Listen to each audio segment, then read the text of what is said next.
হয়তো যদি মানুষ ছেড়ে কিংবা মেয়ে কোনোটাই না হতো। পর্দায় নাজিফা তুষি মানেই বিশেষ ধামাকা। প্রতিবার নতুন নতুন লুকে তার উপস্থিতি দর্শকদের মধ্যে ব্যাপক সাড়া ফেলে। এরই ধারাবাহিকতায় এবার একজন নার্সের ভূমিকায় অভিনয় করে পাক লাগিয়ে দিয়েছেন তিনি।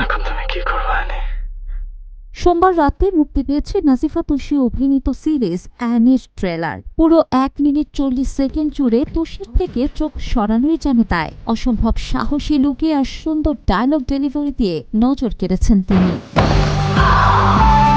এই সিরিজে নার্সের ভূমিকায় অভিনয় করেছেন তুষি, যার 5 ভাই বোন বাবা মা নেই। ভিন্ন একটা কনসেপ্টের গল্প অ্যানি। এই সিরিজে কাজের অভিজ্ঞতা প্রসঙ্গে তুষি বলেন, আমি অ্যানির শুটিং করি 2023 সালে। তখন হাওয়া ছবিটি মুক্তি পেয়েছে। এই সময়টা আমার জন্য স্পেশাল। অ্যানি আমার বিশেষ পছন্দের কাজ। অ্যানির চরিত্রটা করতে গিয়ে আমি অনেক স্ট্রং হয়েছি। আমার দৃষ্টিভঙ্গি পাল্টে গেছে। কাজটি আমার জীবনে অনেক প্রভাব ফেলেছে। তোমার কোনো হাজবেন্ড নাই কেন?